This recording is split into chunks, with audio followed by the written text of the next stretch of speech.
Welcome back to the Q&A follow-up to our Tuesday webinar on Medicare for Christian Scientists. Thank you for joining us today. I'm John Mitchell, the Executive Director and CEO for Ardenwood here in San Francisco, but actually I'm in an airport on my way back to San Francisco, so that's why things look a little bit different tonight. As we've learned together, Medicare is complicated. Hopefully, this week's presentation by Jim Maher, Katie Burris, and Lesleah Frisco was clarifying and helpful. They are with me again today to answer your questions, and they are available anytime by phone or email to address your specific issues. Their contact information will appear on your screen at the end of today's webinar. One other resource that was mentioned on Tuesday, you are also welcome to contact the Christian Science Provider Network, which works directly with Medicare on behalf of Christian Science care facilities, as well as individual Christian scientists. Their contact information is also listed at the end of today's webinar.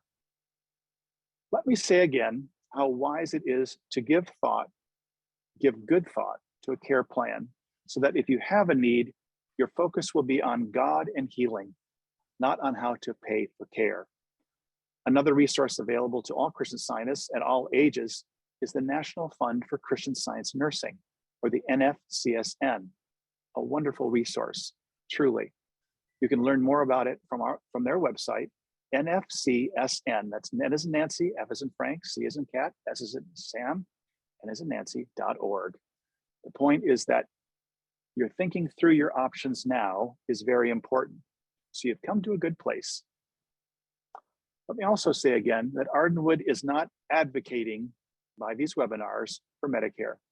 It is simply one option if you're 65 or over, because you've paid into Medicare through your working life, through your paychecks, and all through your working time. So there is no difference. Also, we need to know that there's no difference in the care you receive if you're on Medicare or not. It simply comes into play when you're paying your bill. Last but not least, the content shared today is only informational and is not intended to be legal advice. A replay of this webinar will be available on our website in the next day or two. And now, Jim, Katie, and Leslie are ready to answer your questions. Please post your questions on the Q&A icon at the bottom of your Zoom screen. We will answer as many as we can in the next hour. So let me just tell you a bit about Jim and Katie and Leslie again, briefly. Jim Maher is a certified senior advisor and a broker consultant specializing in Medicare. Jim is also a certified long-term care insurance strategist. Katie Burris is a Medicare specialist and certified long-term care consultant and is a partner at McGrew and Maher Insurance Services. We've just so enjoyed working with both of them. Lesleah Frisco is Ardenwood's Director of Christian Science Nurses Training. One of Leslie's previous responsibilities was to work with Medicare to ensure proper coverage for our patients who choose to use their Medicare benefit. So let's get underway. We've got many questions, so good to see you again. Nice to see you. Hi, everybody. Nice seeing you. Nice talking to so many of you out there, too. So it's our pleasure. Jim in particular, I know Katie's talked a lot, but Jim, over 1,300 Christian scientists. Ooh. Think of that. Wow. No wonder I don't have a voice left, John. Exactly, Jim. Okay, numero uno here. The number of Christian Science facilities that accept Medicare appears to be very limited. Actually, there's 9 or 10. If a Christian Scientist has original Medicare and expected, if necessary, to use that insurance at a Christian Science facility near them that now is no longer accepting Medicare as payment, where does that leave them financially? Would the National Fund for Christian Science Nursing be able to offer grants to cover a good portion of the fees? Leslie, do you want to? Well, I'll just throw it to all three of you. Sure, I'll jump in first. Yes, as John mentioned, we're so grateful for the National Fund for Christian Science Nursing. It helps up to a point. There is a daily amount that they pay. It likely, if someone were requiring skilled care, such as Medicare level, it would not cover the full cost of the care, but it certainly can help with the cost of the care. And it also can apply for care that is not skilled care level, but lighter care where Medicare would not have covered anyway. The National Fund can help. It also can help with visiting Christian Science nursing where Medicare does not cover that. Great. And then as far as if the facility is not working with Medicare, and that's the facility that you're wanting to get care at, then a supplement a lot of times just may not make sense. Right. Good point, Katie. Yeah, exactly. Number 2, I enjoyed the presentation, and I do believe I have one of those HMO plans. I signed up for the plan a few years ago, and I would like to get the supplement plan you were recommending. How do I go about changing my plan? Is that something you help with, or do I need to call Medicare? Good question. Yeah, no, that is a good question, because we talked about 2 enrollment periods, and the one she's talking about is a Medicare Advantage open enrollment period, meaning that she can leave, or you or she can leave that HMO type plan and go back to original Medicare between January 1st and March 31st. That's the key. You don't want to call us in April or May because it's going to be too late. So you can absolutely do that and go back and get original Medicare. Then what we would do is we would make sure that she would qualify, right, for the Medicare supplement, asking the health questions like that. But now is the time. It's January 1 through March 31st. I'm fearful we're going to get calls like in April or May saying, okay, can we still change? I really recommend on that timeline that they call us no later than March 1st. Yeah. Yes. Because we do it in a kind of backwards way, in that we would want to apply for the supplement That's first a good point. and get that approval, and then have you cancel the Advantage plan, Right. rather than cancel the Advantage plan and try to get the supplement, because the supplement's not guaranteed. So we would want to make sure you get the supplement first, so you're not without insurance altogether. Exactly. That's a really good point. Smart, Katie. Good. Very good. She's smart, John. You always have somebody younger and smarter with you on these presentations, right? I'm with you, Jim. I'm with you. Number 3, I only have a Medicare Part A and would like to get the supplemental plan G, as in George. I want to make sure I can stay at Ardenwood if I need assistance. I believe you said the plan would cover me up to a year. I don't believe I will need care that long, but want to make sure I have the correct coverages. Can you please go over adding Part B at the same time frame to do that? So Part B can be added now until March 31st due to the general enrollment period, Right. just to confuse things. Right. So between now and March 31st, you would reach out to Social Security and let them know that you want to add Part B. Right. And then that Part B coverage would be effective July 1st. So a supplement plan would also be effective July 1st. We can't do it Right. prior to that. And then as far as a stay, I know we've said it and we'll reiterate it, that stay has to be the Medicare approved stay in order to be covered by the supplement. Yeah. And one thing we should talk about too is making sure you understand that there's probably going to be a fine involved, right? The government says, listen, if you didn't sign up for Part B when you were first eligible, that the fine is 10% for every 12-month period that you should have signed up and didn't. So we need to look at that and make sure you understand what the numbers are, right? Because it can add up, and we want to make sure that's the right thing for you. But we can advise you too on how to contact Social Security and what to do. So I might just add that if someone doesn't have Part B and doesn't have supplemental, they still can use Part A at Ardenwood, but it will only cover the minimal parts. It only covers that first 60 days full coverage, and then the deductible for the copay for another 30, and then the lifetime reserve, and then the rest is all private pay. right. But it doesn't keep you from using your Part A at Ardenwood. That's a great Or point. another Leslie. Christian That's Science absolutely facility. correct, right? Yeah. Next up, my spouse needed care in a hospital and a facility, and he was covered by his retiree plan. I have Medicare Parts A and B, but no other coverage. Is now the time I can add a supplement plan? I'm not sure if I have to wait until July 1st. Yeah, the answer to that question is you can apply for Medicare supplement any month, right? There is no open enrollment period for Medicare supplement. So the easiest way is to make sure you qualify medically. And with Christian Scientists, you're incredible because you have been blessed with incredible health. Most of the health questions that we ask, all Christian Scientists answer no to. And those are the questions that would allow you to get the supplement. So it doesn't matter if it's January, February, March, April, or May. you can try and get that supplement plan whenever you want to. As long as your health affords it, really, you're okay. There's not, they don't require any sort of exam, no doctor's records, anything like that. It's just the health questions That's that are exactly asked. right. Yes. Great. I'm 80 years old and I live alone in Missouri. I only have Medicare Part A. I'm worried that I should have signed up for Part B. How do I find out how much the fine would be? You mentioned 10%, but I'm not sure how many years. Do you think I should have that? And the insurance plan G? When would all of this start? Why? So that's a lot of questions. That's a lot, there. Yeah, a lot of wrapped in there. Yep. So as far as the penalty, there's a couple different things at play there. Not only when you turned 65, but were you working for a while after that? So that's where we can have a conversation so you can kind of anticipate what, the penalty is probably going to be on that. And you can always call our office and we can walk you through that. Right. As far as signing up for Part B, that would be effective July 1st, and then the supplement as well. Right. And another thing that she can do too is you can call Social Security and ask them what the fine would be. Because like Katie said, hopefully she was on some kind of group plan for a few years. Because if not, you're looking at 15 years and times 10%, $17 and a penny a month. But that's a lot of months.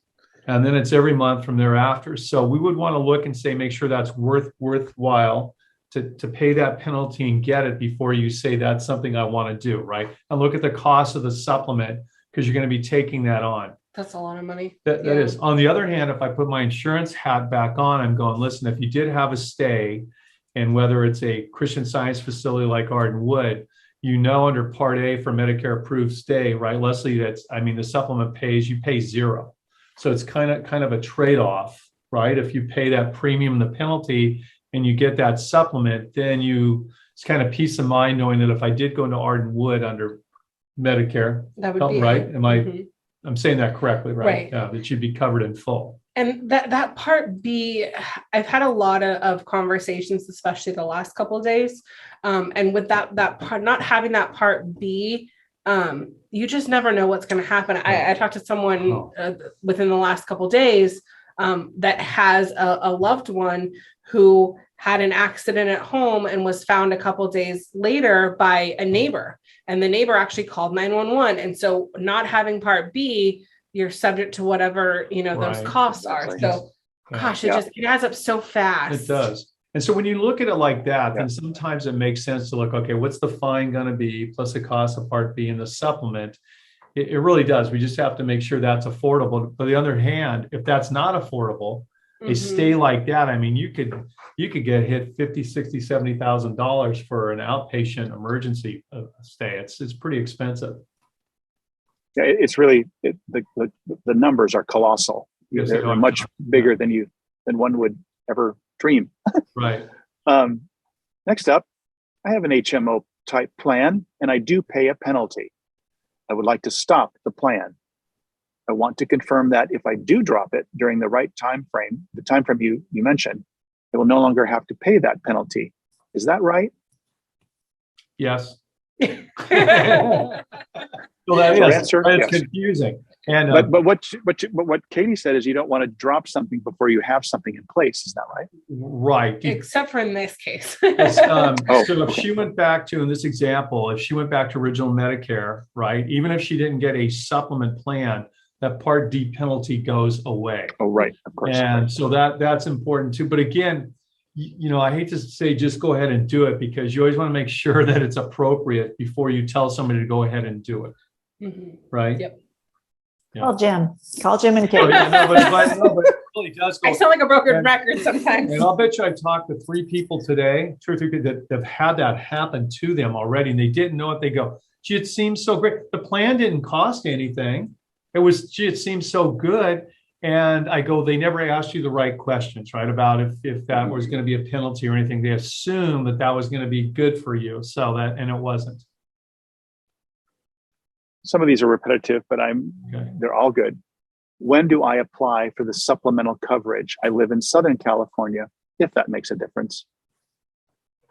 So as far as the supplement, if you have A and B, we can apply it anytime. Mhm. If it's been more than 6 months since you picked up Part B, that's where we would ask those health questions. Right. It's a whole nother world, the Medicare supplements versus the HMO type plans. It's all regulated differently.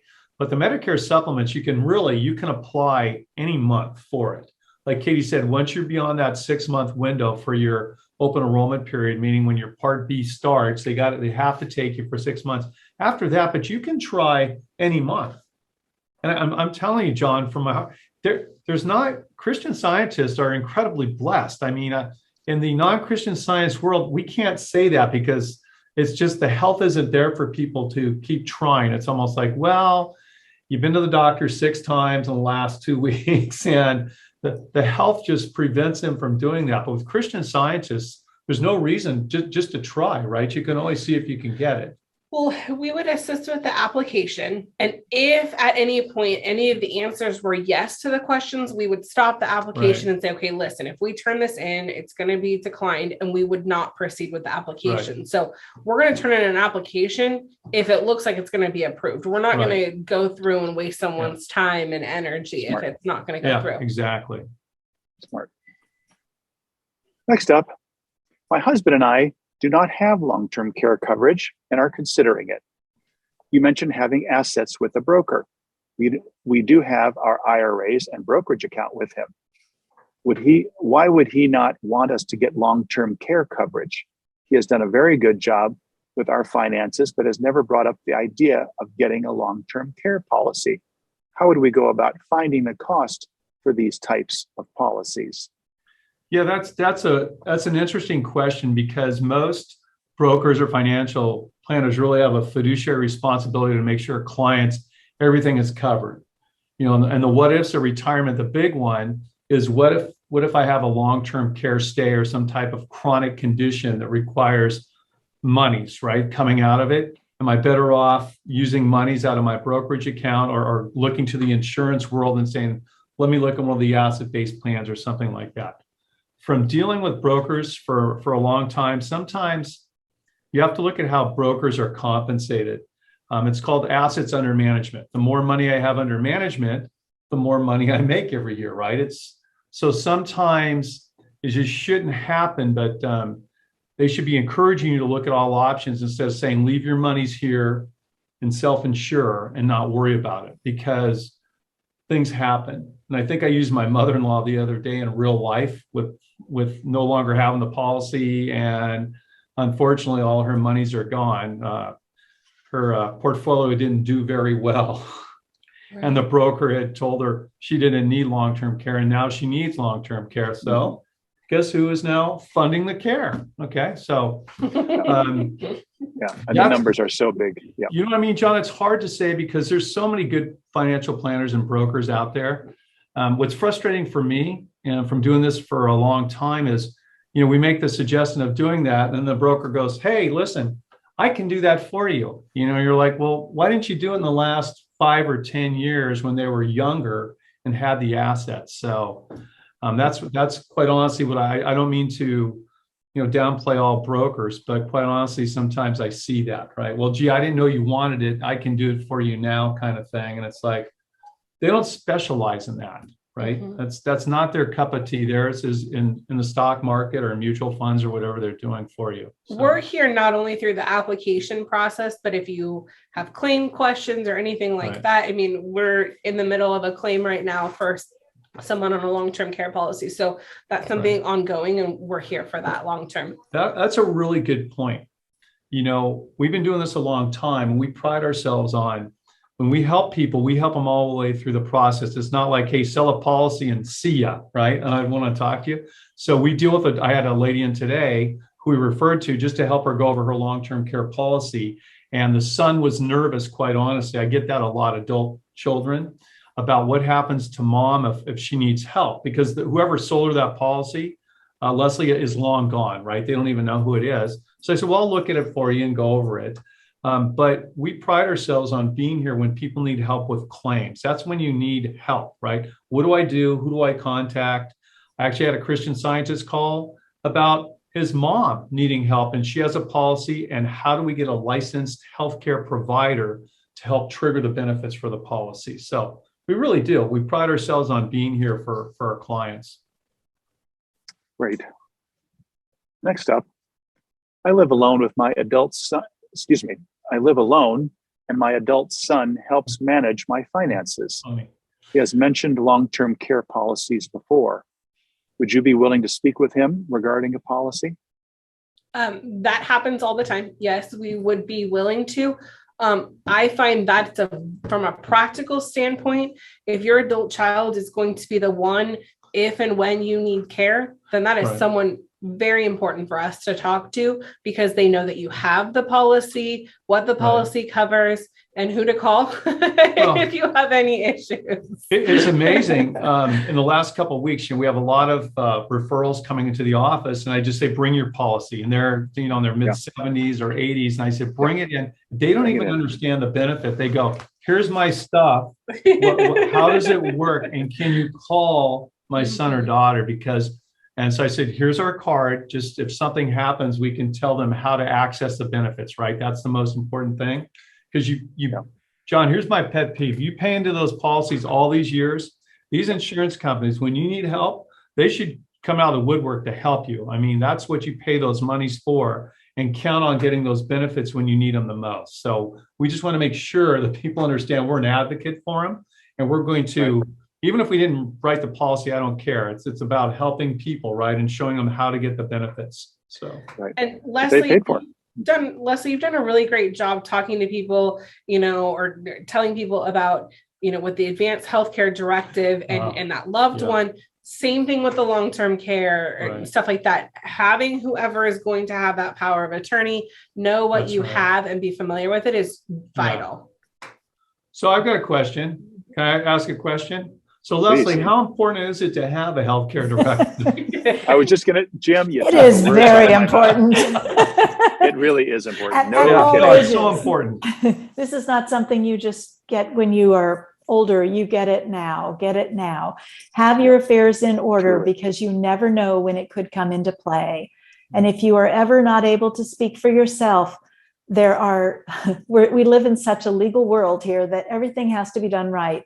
It can't just be a family member that comes in and says, oh, I want this done. There has to be a legal authorization for them to make those decisions. So having it in writing is a protection.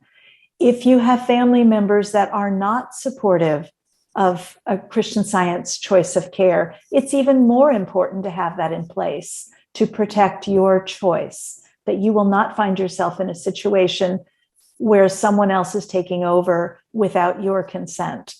So it's just so important, and have it take effect now. Authorize someone you trust to be in that role of your agent, and just say it will be in effect now, because if it needed to be in effect now, it could be.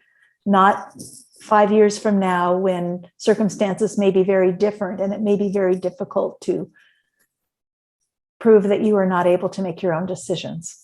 And you can find it on our website at ardenwood.org. Look for AHCD, or Advanced Healthcare Directive. We can even help.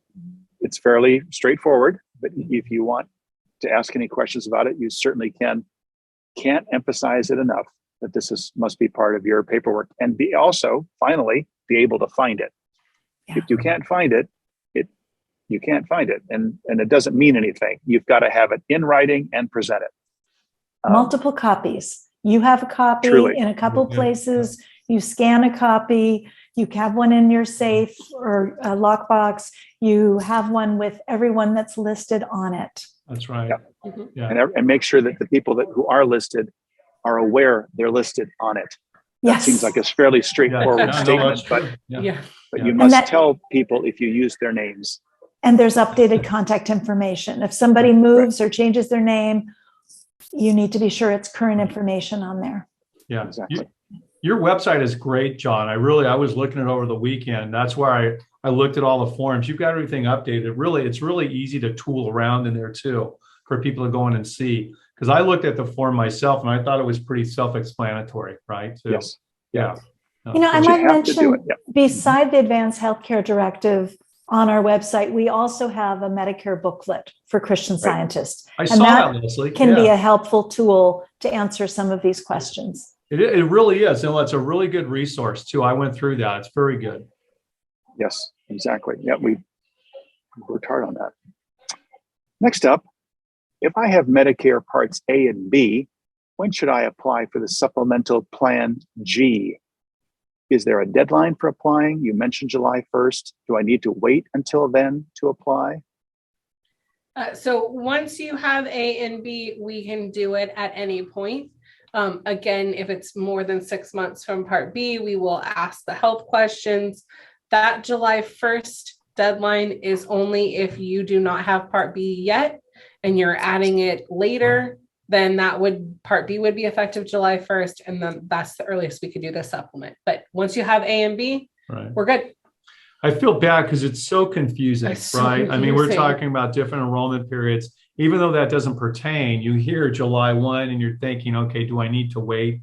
And the answer is no for that. So, I'm sorry it's so confusing. It's not us, but we're trying to deliver the message and make it as uncomplicated as possible. And I find if you ever have a question about your specific situation, always feel free to call us. I've had multiple conversations just this afternoon where people said, okay, I listened, I heard what you said, but let's talk about how it affects me. Right, yeah. Because when you're talking about yourself and you can put it in some real world examples, it makes a lot more sense. Yes. Exactly. Next up, I have a Kaiser plan, Kaiser Permanente. It seems like that doesn't work well at Ardenwood. Would you recommend that I drop that and go to your plans? I am 76 and I'm in very good health. I never used the Kaiser plan, but it's very affordable. Right. I don't believe I pay any type of penalty. Is it easy to get out of the Kaiser plan? When would you suggest that I drop it? Can you help me get the plan G? Leslie, you want to tackle that? At least the Kaiser at the Yeah, I know Medicare Advantage plans appear to be very lovely. They are very difficult to use within the Rinkies. It's very difficult to get authorization. They require pre-authorization. And then the determination of whether you're going to be covered or not is made by medical personnel. It's not made by us. With original Medicare, we make that determination that it's a need for skilled care. So it is much more onerous in just getting through to someone that understands that they are supposed to be covering it in a Rinky, because they rarely do. And sometimes payment is very delayed, and sometimes we have to appeal, work with the individual. It can take many months or even years to get payment or not get payment. Right. So yes, if you were asking me, I would say, please. Yes. Yeah. Yeah. Go No with the Kaiser. Medicare Okay, and John. supplemental. We have had them. They have approved a couple of cases over the years, and we were so grateful. But it has taken so much work to get to even a few that get approved. That, Yeah. And I like And to say, then- think of it this way: you received care at Ardenwood in January of 2021. It is now January of 2022, and we haven't been paid yet. Yeah. If you run a business, how do you run a business when you're going through, literally in some cases, many, many hours trying to get through to get paid for a Right. service that you provided a year ago? Yeah. So they are disadvantaged plans in terms of the type of care we offer. So we try to get people to avoid them. And can you say once more what a Rinky is, Leslie, just for those who are tuning in? Rinky is the Medicare acronym for Religious Non-Medical Healthcare Institution. And that is a title that Medicare has given Christian Science facilities that participate in Part A Medicare. Under federal law. Yeah. Mhm. So next up, got a lot of questions Was there here. a second part to Yes, that, we can John? help with a supplement. Yeah. oh, yes. Oh. That would Can be you help the with answer. Plan Yes, G? we can help with supplement. Yeah. Right. And to go back Yes. to original Medicare would be the time frame now, that January 1 through March 31st, to come off it that now. plan and go back to Medicare too. Mhm. And you know where I Question for found a right now. list of all the religious non-medical healthcare institutions? On the Ardenwood website. I think they're all on there, aren't they? I'm pretty sure I saw them on there. Exactly. So, okay. Here's a good one. Jim, you mentioned leverage, and I'm not sure I understand that concept fully. My spouse and I have adequate assets. We own 2 homes and have no debt. We have 2 adult children and grandchildren. Are you suggesting we use our assets to purchase a long-term care plan? Can you pay monthly or annually? I'm 69 and my spouse is 68. We live comfortably and hope we will never need any type of long-term care.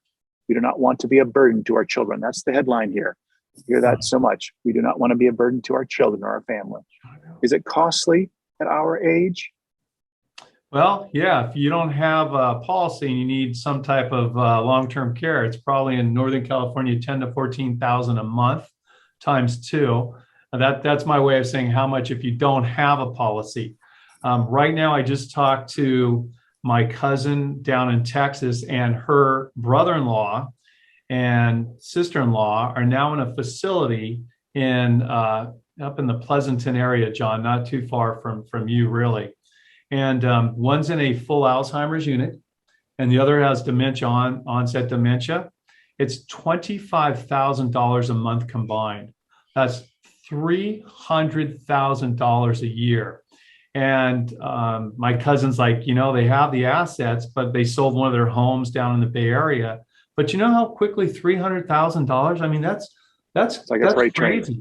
So my answer to that question is, listen, leverage means taking some of the assets you have now, whether it's in a brokerage account or a CD or something, and looking at one of the asset-based plans where you can put some money in, and for every dollar you put in, you can get 3 to 4 times that in long-term care benefits right away. That's leverage, right? Turn 100,000 into 300,000 or 400,000 for care.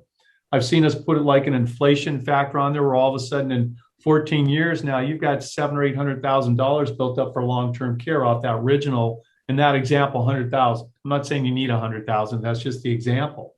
But it's peace of mind knowing that I have that there. I still have that money if I need it. But now my adult children don't have to worry, because I guarantee you, that scenario I told you with my cousin, their adult children, that's our inheritance they're spending on that care right now. I've seen more. I've seen an example in Willow Glen where it costs more than that with my aunt and uncle. But that is a lot of money, John. So if you don't have that, I would absolutely say, take a look at it, make a decision, right? See if it's right for you to do. But leverage is all about using the insurance company's money, not $800,000 of your money, using the insurance company's money. And again, you just have to be healthy enough, right, Katie, to get the plans. It's really such a personal decision as far as, right, I call it the sleep factor. Do you want a plan? So if you need care, you don't really have to worry about it as much, or are you sleeping fine? Are you comfortable with what you have going on? And you can always reach out and we can look at different options, and you can say, hey, yeah, that makes sense. Or you look at it and you go, yeah, you know what? I'm good with what I have. But at least you've looked at the options and you are comfortable with what you decide. Right. It's a plan, right? At least you have a plan. And I tell you what, it's peace of mind, not only for the parents, but for the adult children, because that's a major expense watching mom and dad in there.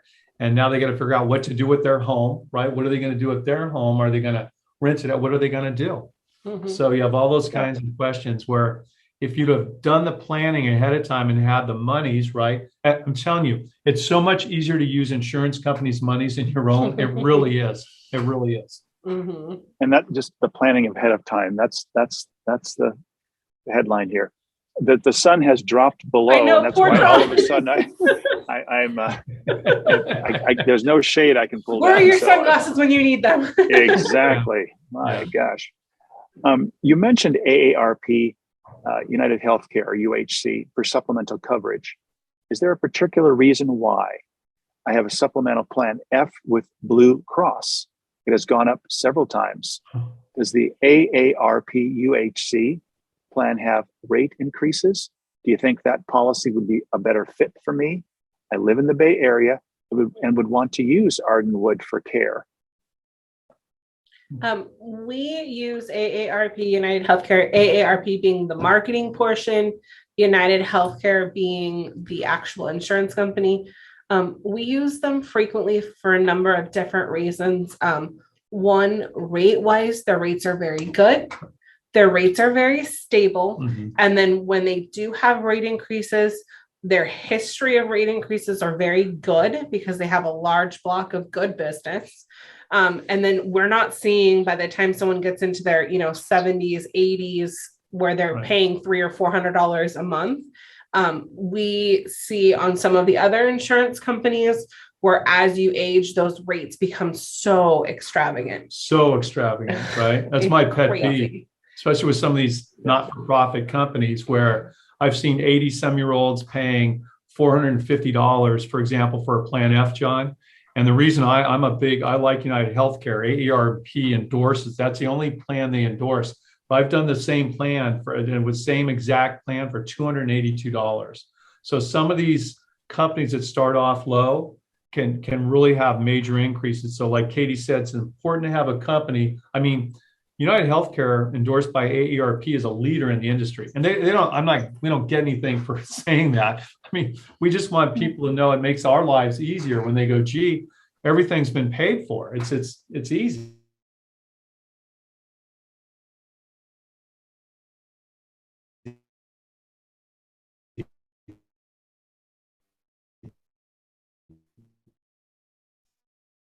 We're really good at paying our wood. We have never problems with their policies. That's paying important, very right, quickly. Leslie? I mean, I know providers like that. You want to get paid quickly too. Everybody does. Yeah, particularly when you provided a service. Absolutely. Next up, can you elaborate on the difference between Part G and Tricare? I'm retired military, but have not researched Tricare vis-a-vis coverage and cost. Appears that I should get something that will pick up costs after the 90 days. So probably the best bet for somebody on Tricare, normally they recommend having Part A and B of Medicare, right? Tricare is for anybody who was retired out active military. They should probably have a call with the HR department and the Department of Defense and find out for sure what they really need, or more importantly, what they don't need, right? You want to make sure that you probably need A and B of Medicare, and then see how Tricare fits in with that without buying other supplemental coverage, I think. I thought it did act as the supplemental.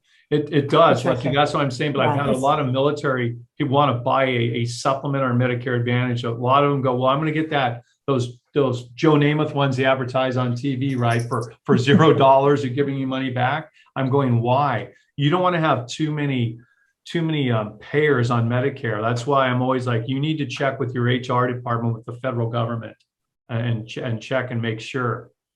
That may be a good conversation once you talk to the HR department. We can always talk with that individual and see. But normally you're right, Leslie. They have A and B and they get their coverage through Tricare. Mm-hmm. So Perfect. What's the difference between Part B as in boy and Part B deductible and Plan G? So Part B in and of itself has a deductible built into it. So if you just have Medicare Part B, A and B, so Medicare Part B has that deductible. For an individual for this year, it's $233.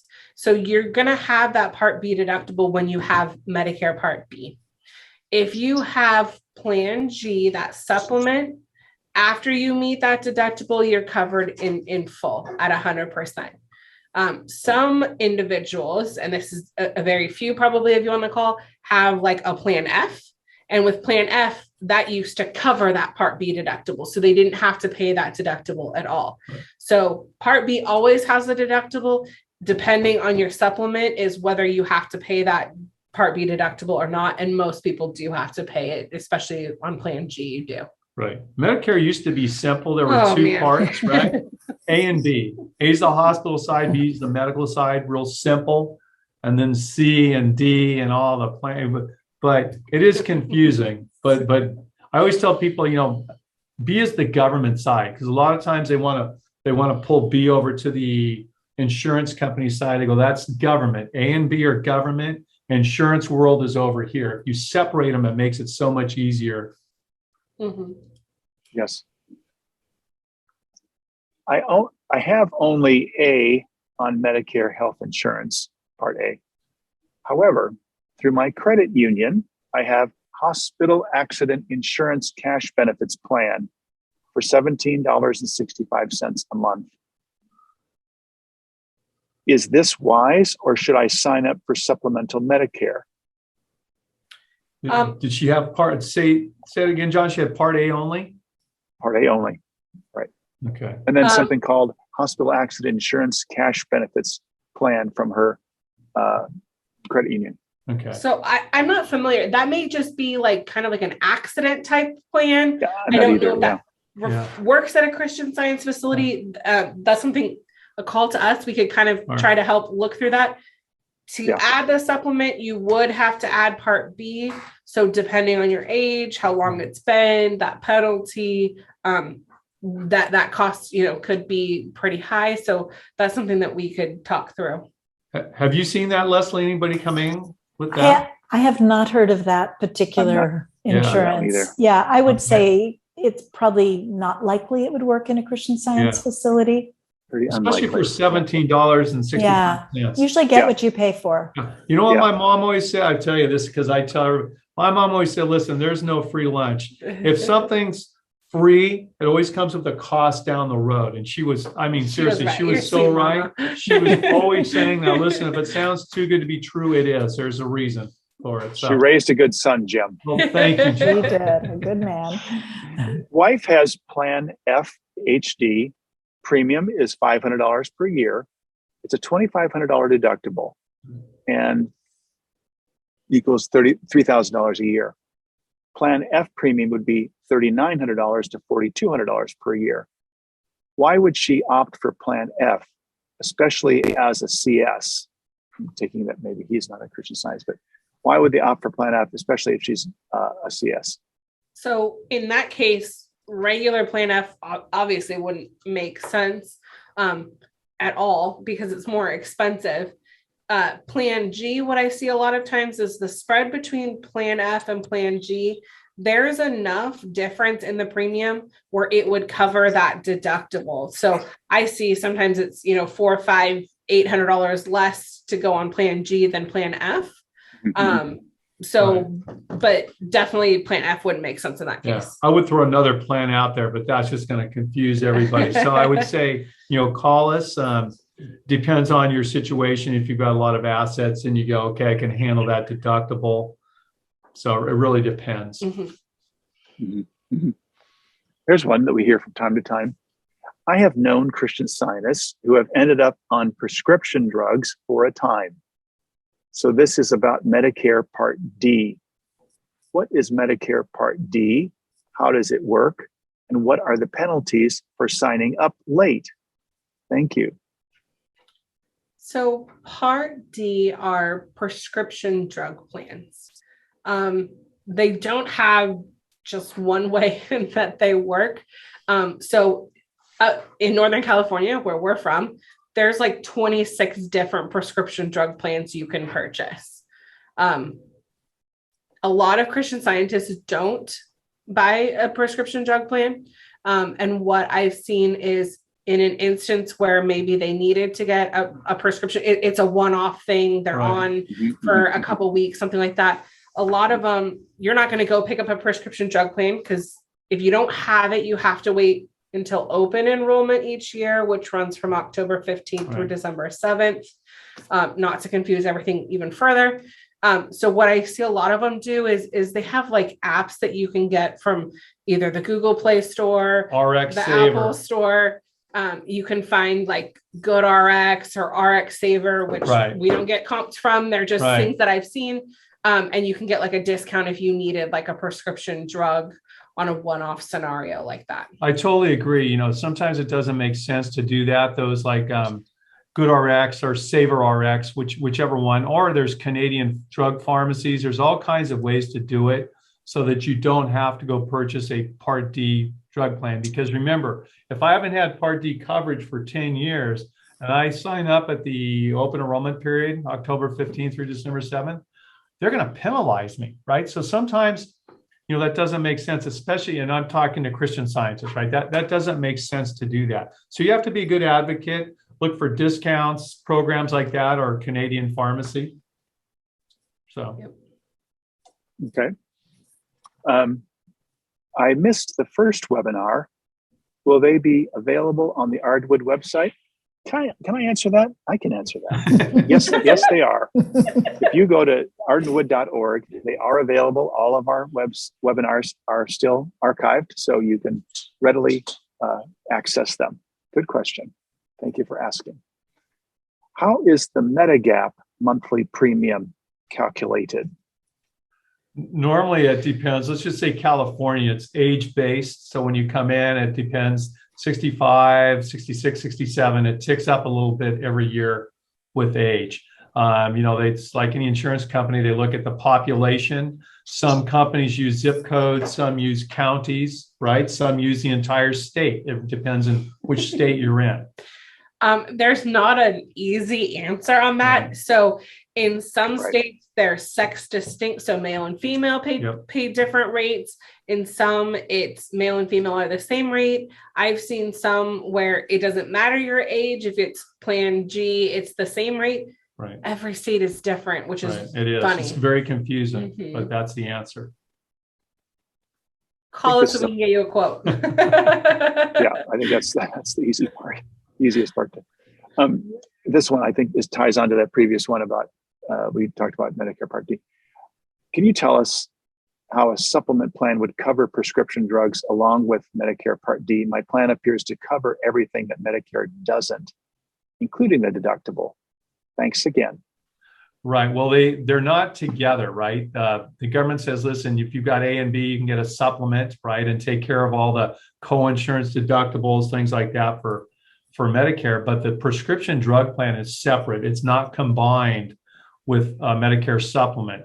The ones you see on TV, the Medicare Advantage, like you mentioned, Kaiser, John, those usually combine everything in one package in a Medicare Advantage. That's not what we're talking about. So you would have to purchase a separate Part D prescription drug plan. And the government doesn't do that. They send that off. They ship that off to insurance companies. You just have to they follow all the government regulations, but there's a lot of them out there. So they are separate. If you notice that your ID card says Medicare RX or has any sort of RX, meaning prescription logo on it, then that means you have a Medicare Advantage, that Part C plan, that restrictive type plan. Right. Great. Is the Part B premium recalculated every year based on the varied Magi? Yes, the answer is yes, it is. So every year they do a 2-year look back at your modified adjusted gross income. So for 2022, they're looking at tax year 2020. For 2023, they'll be looking at tax year 2021. But there's good news, right? If you have a life-changing event, right, Katie? So if you have a life-changing event, you retire, you cut your hours. If a spouse passes away, right, you can have that IRMA adjusted. So a few years back, I know I've shared this story. A few years back, my father passed away. He was still working, but my mom was not. So my mom and I went down to Social Security pre-COVID. We could go in person. We actually went down and they took that IRMA off while we were sitting there with them in having the conversation. So nowadays you have to call. You can't go in right now, but you can call them and tell them I've had a life-changing event. So instead of having to wait a year or two for that to come off, you can be proactive and tell them that you've had that life-changing event. They can change it over the phone. Or what they can do is they can get you the Social Security Form 44. Right. And then you can request to have that adjusted rather than wait to have it done. So what's an IRMA? Is that like Aunt Irma? An IRMA, an income related monthly adjustment amount. It is a fancy way of saying you're gonna pay more because you made too much money. That's right. It's not a good Aunt Irma. It's not a good Aunt Irma. Yeah. But it does. You don't answer the door. Yeah, don't answer the door. But the good news is that they can adjust it down. And they're pretty helpful with that too. I found out. So. Thank you for. Yeah. Great. 2 questions. When do we start with Medicare sign up if we turn 65, say in November? And do Jim and Katie work with folks across the US or is it only certain territory? All over the US. So we have talked to people in, I think, 12 different states just today. Right. So we work with people all over the country. If your birthday is in November, you're turning 65, you can sign up 3 months prior, the month of or the month after. So August 1st is when you could start applying for a November 1st effective date. If your birthday is November 2nd through the end of the month, they'll make your Part A and B effective November 1st. And then if your birthday happens to fall on November 1st, they will actually make it effective October 1st. You know, Just to be confusing. Why is it so confusing? Seriously, I mean, I was taking notes. I was confused. And I was starting to figure out doing a formula here. I've been doing it a long time. But as a friend used to say, you got to go to night school to figure it out.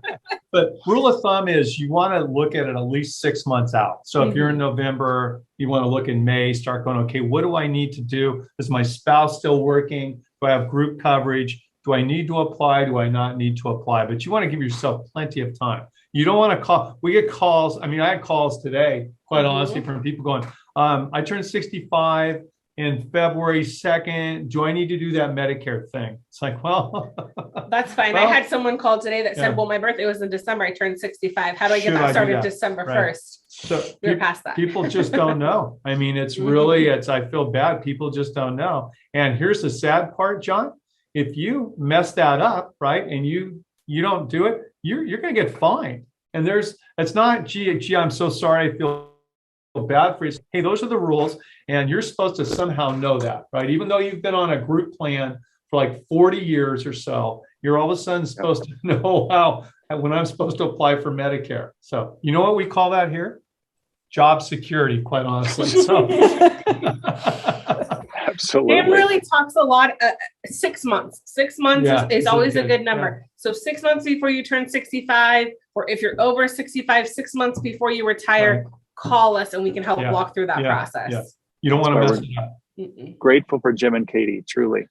Now, Katie, this is kind of looks like a sidebar question. Katie, it's Diane. You asked me what was your Part A and Part B effective dates. Sorry, not sure where to find that.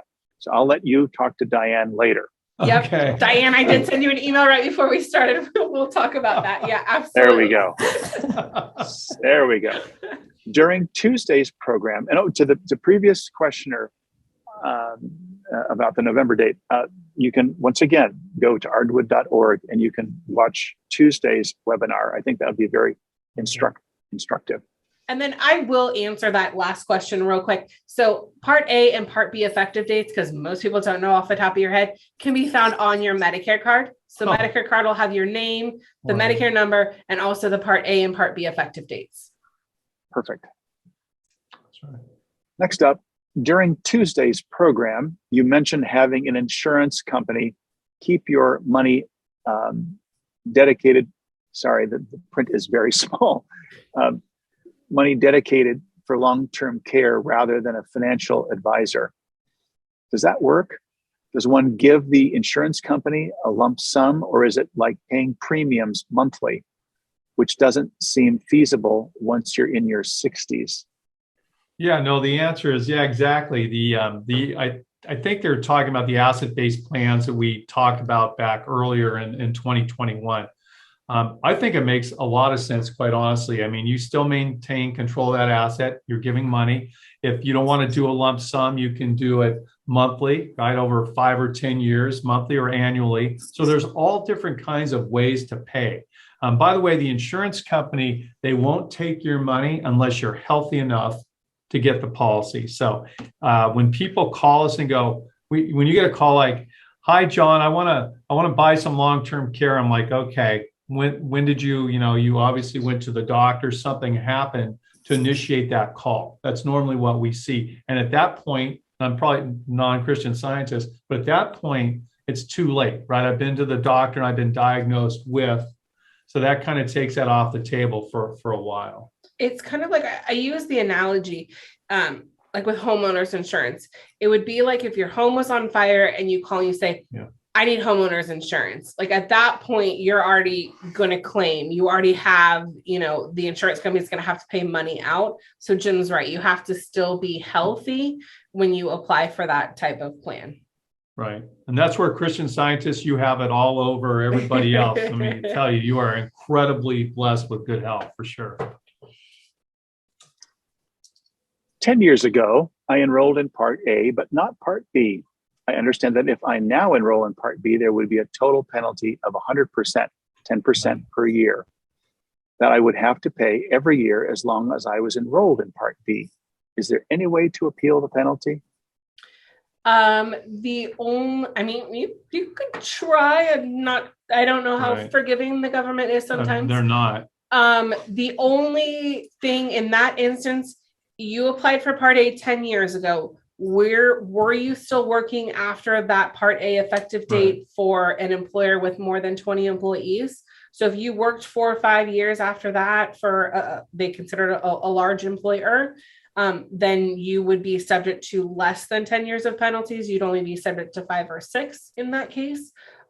You could always appeal the penalty. But good luck. They're going to say you should have, that's the regulations and you didn't do it. So you're right. That's 100% increase. So $170.10 times 2 every month. For how long, Katie? The rest of your life. Yeah, the rest of your life. But on the other hand, it allows you to have at least Medicare, right? If I was in an emergency, knowing that at least Medicare is going to pay 80%, although 20% of a big bill that's a pretty good chunk of change too. So that's when you want to look at the insurance options. Without B, you cannot have insurance options. We've got 4 minutes to go, but I think we'll go beyond. We've got about 7 questions left, so let's just keep rolling here. You haven't mentioned prices of the different Medigap options, but I get the impression that the Medigap option G, the one you recommend, would be far more expensive than an Advantage plan. Is that correct? You know what? It really depends. I'm going back to my mom. It really depends. If I'm paying, I just honestly, I was on with a couple of clients down in the Bay Area, I think Walnut Creek area, and we were looking at, they asked the same exact question. As a matter of fact, they mentioned that K company. They said, look, we can get plans for like whatever was $29 a month each. Why would we want to go to original Medicare and get a supplement? And I said, well, if you add up what Kaiser charges you the premium, and then they have what's called an out-of-pocket maximum. I think it was, I can't remember, $5,500 or something like that. I said, so that would be the most you would pay for the calendar year. The plan I quoted, because she was 67, was $141 a month for Plan G. This is an actual live example. Should get on the phone. So if you add, let's say it's $150, so you're paying $1,800 a year for the supplemental plan, and your worst case exposure is $233. So if I look at my worst case scenario, I'm much better off with the supplemental plan, right? But if I look at my worst case scenario with the Medicare Advantage, they're telling you in that brochure that the out of pocket, your worst case scenario that you would have to pay is up to usually anywhere between $4,000 to $7,000.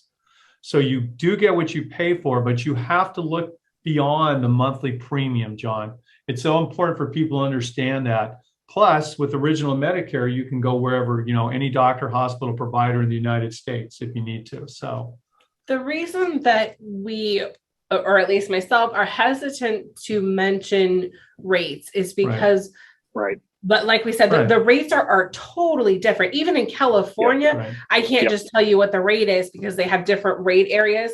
It's based on your home zip code. It's based on your age. In some states, it's based whether you're male or female. So it's hard for me to say it's such a range of numbers. And even in that example, I mean, that's a real live example. If I come up here into Placer or Sacramento County, it may be $130, right? It's less. If I'm going into Southern California, it may be $160 or $65 for the same plan because it's all zip code or county rated. But that's a real life example that, quite honestly, I did a couple hours ago. Right. Good. Does the same supplement insurance cover either a CS, a Christian Science facility, or a hospital? Yes. So as long as a CS facility is a Rinky and is designated as a Rinky, I see Leslie nodding her head yes at this, then yes, it would cover a CS facility, a Rinky, or a hospital. And Leslie will tell you it's got to be a Medicare approved state. Correct, Leslie? Correct. It has to be a need for skilled care. So. Okay. The cost of a supplement is in addition to the cost of Medicare Part A and B. Is that correct? Does any of it cover vision or dental? That's a question we get That's a a lot. really good question. We get that asked all the time. So original Medicare doesn't cover dental or vision. That's the most frequently asked questions. The plans that like Joe Namath advertises on TV or whoever, the Tom Selleck, whoever's talking about to it. pick on them. Well, because they advertise, everybody wants I to know. watch them and go, gee, I think that looks like good. If Joe Namath says it, then I should get it. But a lot of the Medicare Advantage plans offer some type of a enticement, like a dental plan. It may not be the greatest, but it's something to entice you to come on under a plan with vision. But Medicare does not cover dental or vision. So you would have to purchase that. You can go to our website. I mean, I get asked that all day long. You can go to whatsmedicare.com, our website, and we have on there where you can look at dental and vision plans. You'd be surprised how affordable they can be too, but Medicare does not cover that. A is premium free for most Oh, people that's that right, have worked yeah. 10 years. Yes. You would have to pay for Part B, and then the supplement would be in addition to that, correct? And that works either even if you do the Advantage type insurance, no matter what, you still have to pay for Part B. Yes. 99% of people don't pay a premium for Part A, Part B, and then you decide which way you want to go. Do I want to go to Medicare Advantage? Do I want to go to a supplement and a Part D plan? Alphabet soup. Alphabet soup, yep. Perfect. Next up, if you don't have a primary care doctor and you want to sign up for Part B or a supplement, how do you get around that? Can one still sign up? Yes. Checking to see when my flight is here. On a supplement plan, they do not make you pick a primary care physician. They do not assign you one. You don't ever have to go to a doctor on a Medicare supplement plan, and you can still go to a Rinky if needed. So you don't have to have a doctor. You don't have to have seen a doctor on the Medicare supplement. That is true. Right. Yeah, That's the advantage. Oh, go ahead, Leslie. No, I was just going to say that the primary care physician comes in play if it's a Medicare. Correct. That's You advantage. are correct. That's Medicare Advantage, yes. Right. The plus about, I was going to say the advantage, the plus about having original Medicare, like John's traveling today, for example. So if you're not in San Francisco, and let's say you're down visiting Arizona or wherever you're at, Medicare, original Medicare, you can go to any doctor, hospital, provider that takes Medicare anywhere in the United States or its territories. So it's awesome. You don't have to worry about those Medicare Advantage plans. Like we get calls, gee, I'm down here in Orlando, I'm not feeling good. Do I go to urgent care and emergency? And it's like, listen, you need to call your customer care number on the back of your card and ask them. If you think it's an emergency, you need to go be treated. But original Medicare is wonderful. No primary care physician. No primary care, right? No. And I know, Leslie, you did a great job of pointing out earlier, if you have that Medicare supplement plan, that Medigap plan, same thing, then with a Rinky, you don't have to get permission from the doctor. Medicare goes based off what you are saying is needed. Right. We make the assessment, not a diagnosis, based on what we see the need for care is. Right. That's so important. Huge. Especially, Leslie, especially when people need it. I mean, I see people all the time going, well, I went to my primary care on an Advantage plan, and that just lost my train of thought. Katie pulled up some questions, but I'm sorry, I just lost my train of thought. About the pre-certification. So your orthopedic surgeon, and this is mainly non-Christian scientists, orthopedic surgeon says, look, I think you need that knee replacement. And I go, yeah, I think you're right. I think I do. And the insurance company to get pre-certification says, not so quick. I think another 6 months of physical therapy may be in order before we agree to that surgery. With original Medicare, to contrast that, your doctor is saying, look at Jim, that's already approved Medicare. I said, you need it, it's medically necessary, and we can have that procedure. So that's the big difference. And then Leslie, I believe you've mentioned that if someone has a stay on Medicare Advantage, you have to give a lot more health information than you do on a supplement. We do. And it's challenging because we don't speak the same language as medical professionals. We are not diagnosing, we are stating the care that's given. But what is skilled care to us is very skilled care. And yet, because it doesn't come with the diagnosis, or because it's not being done by an RN or a doctor, they're not seeing it as skilled care. So it's very difficult to communicate to them that this is a legitimate Medicare coverable case. And so they'll just say, oh no, it looks like custodial care to us, because you don't have the physical therapist there, you don't have the medical professionals. So it must be light care, but it's not. So. Right. Oh, John, you're muted. You're muted. Sorry, there was a plane going over, so I wanted to be thoughtful. Thank you. Where can one read the health questions you have been referring to? The easiest way is, quite honestly, I hate to keep saying call us. You can email, like we can send them to if you like, or call us. Yep. I think that's the easiest way. And they're all different. So we look for insurance companies that are friendly to people that haven't had it. Some companies, I've seen them ask 2 pages of health questions. Others are simply the big ones. If you had cancer, stroke, heart attack, do you smoke, chronic obstructive pulmonary disease, things like that. They're looking for major things. Some are much easier to qualify for versus others. That's one of the reasons I do like the AARP United Healthcare Plan, quite honestly. I'm going to telescope 2 questions here because they dovetail together nicely. What is the cost of Plan G supplemental? And then does that come out of Social Security check? And how much more per month Plan G if you already have A and B? So I know we mentioned this, and I sound like a broken record. So Plan G is going to be based on your home zip code, your age, and then depending on your state, whether you're male or female. So that may be a big difference. As far as the premiums, it is not pulled from your Social Security check. Right. You're either sent a bill. Some insurance companies send you like a coupon book and you pay it each month. And then the other option is to have it auto drafted from a checking or savings account if you want it to be on an automatic payment.